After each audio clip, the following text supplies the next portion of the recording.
शुरू करते हैं अल्लाह के बाबरकत नाम से जो बड़ा मेहरबान और निहायत रहम वाला है। तमाम तारीफ़ें मेरे अल्लाह रब्बुल इज़्ज़त के लिए हैं। हॉरर स्टोरीज़ उर्दू के मुअज़्ज़िज़ नाज़रीन को मेरी तरफ से अस्सलाम वालेकुम।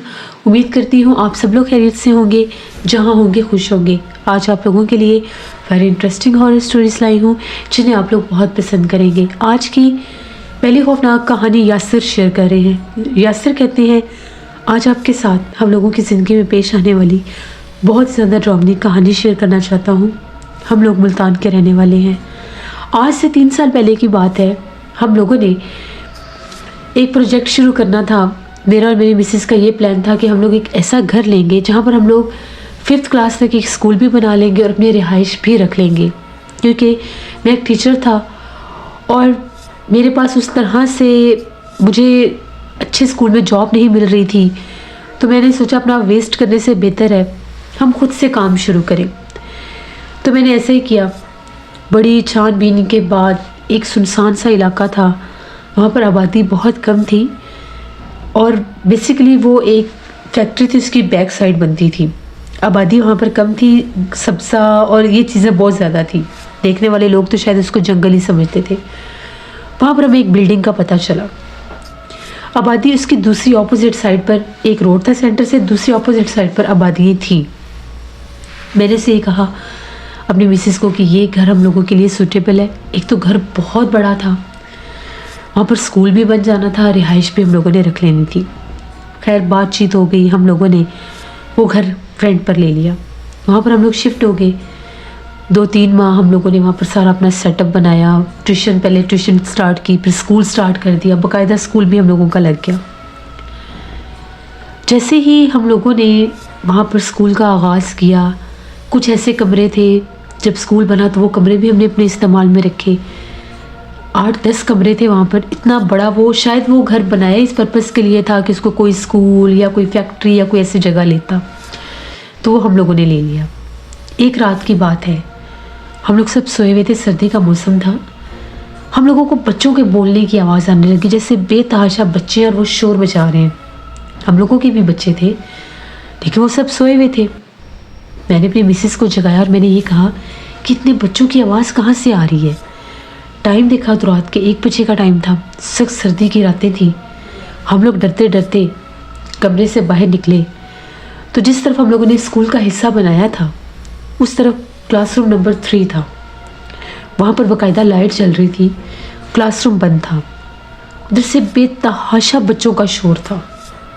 इतना शोर था कि ऐसे लग रहा था जैसे वो क्लासरूम भरा हुआ है बच्चों के साथ।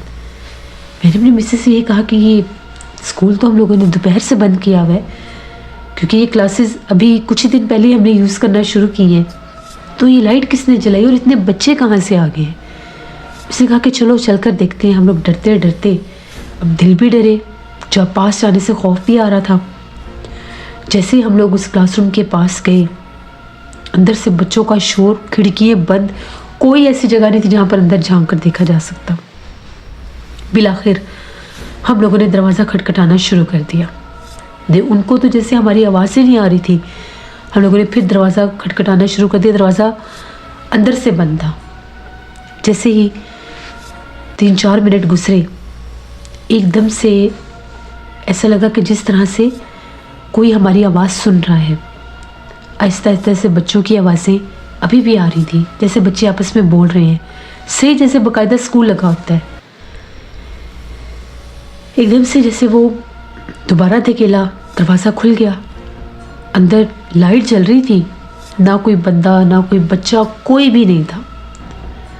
लेकिन उस कमरे में ऐसे लग रहा था जैसे अभी यहाँ से कोई क्लासरूम खाली हुआ है तो एक कमरे के अंदर जैसे घुटन सी होती है वो थी।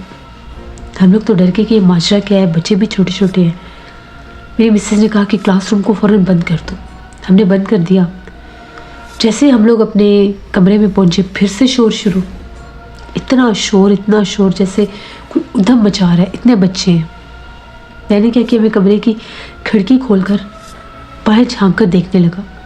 बड़ी सख्त सर्दी भी थी, हवा बड़ी ठंडी चल रही थी, धुंध इतनी ज़्यादा नहीं थी। तो मैं क्या देखता हूँ, उस क्लासरूम से जोक दर जोक बच्चे निकल रहे हैं। सारे बच्चों की हाइट एक जितनी, यहाँ तक कि उन सब की शक्लें भी एक जैसी लग रही थी, क्योंकि हम लोगों के बरामदे में ट्यूबलाइट लगी हुई थी। घर बहुत बड़ा था, अंधेरा नहीं कर सकते थे। 3 जगह पर ट्यूबलाइट्स लगी हुई थी। सारे बच्चों के काले रंग के लिबास थे। ज़्यादा से ज़्यादा भी उनकी एज होगी 4 साल या 5 साल। कोई 100 की तादाद में तो बच्चा मैंने भी देखा। वो निकलते जा रहे थे। जिस तरफ हम लोगों के घर का जहाँ पर कमरे थे उसकी साइड पर एक जगह बनी थी, वहाँ पर अक्सर हम लोग अपनी गाड़ी खड़ी कर देते थे। कार पोर्च नहीं था, खुली जगह थी, वहाँ पर कुछ दरख्त भी थे। उस तरफ जाते जा रहे थे। मैंने ये मंजर देखा। मैंने फ़ौरन से खिड़की बंद कर दी। मैं समझ गया कि ये जन्नात है। सुबह मैंने अपनी मिसेस को सारी बात बताई। मेरे एक दोस्त थे, वो हाफ़िज़े कुरान थे। मैंने उनसे रब्ता किया, मैंने उनको बुलाया, वो आ गए। उन्होंने सारे क्लासरूम चेक किए। 2 क्लासरूम की उन्होंने निशानदेही की। उन्होंने कहा एक क्लासरूम नंबर 3 और एक क्लासरूम नंबर 1, ये दोनों आज सेबसत हैं। यहाँ पर जिन्नात का बसेरा है। आप चाहे जो मर्जी कर लें, जिन्नात भी, जैसे उन्होंने ये कहा कि ये पढ़ते भी हैं, इनकी भी ज़िंदगी के मामलात ऐसे ही होते हैं। बाज़ औक़ात इंसानों पर अपना आप ज़ाहिर कर देते हैं। इन्होंने अपना आप लोगों पर इसलिए ज़ाहिर किया है क्योंकि आपने इनकी जगह पर मुदाखलत की है, पढ़ाना शुरू किया है, स्कूल बनाया है। ये जगह कदीम अरसे से बंद है। शायद ये जगह बनाई ही स्कूल पर्पज़ के लिए गई थी, लेकिन यहाँ पर कभी कोई स्कूल बन नहीं सका, या शायद कभी कोई बना भी हो, आप लोगों ने हिस्ट्री पता नहीं की इसकी, तो वो भी यहाँ से छोड़कर ही भागे हैं। तो अगर तो आप लोग ये चीज़ एक्सेप्ट कर सकते हैं, ये जिन्नात है, हो सकता है आपको नुकसान भी नहीं, आपके भी बच्चे हैं।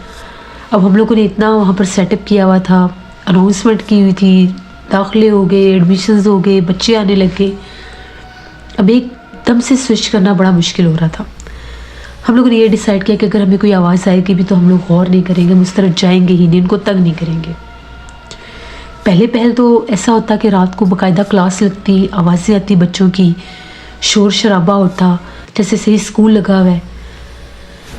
कुछ दिन तो ये मामला चलते रहे। कुछ दिन के बाद सन्नाटा हो गया। रात के वक्त कोई शोर नहीं था, कोई क्लास नहीं लगती थी। लेकिन शाम के वक्त हमारे बच्चों को खौफनाक बच्चे नज़र आने लग गए। वो बाकायदा कहते थे कि पापा की गाड़ी के पास बच्चे खड़े होते हैं, वो हमें बुलाते हैं कि आओ खेलें। उनकी आंखें ऐसे स्पार्क कर रही होती हैं।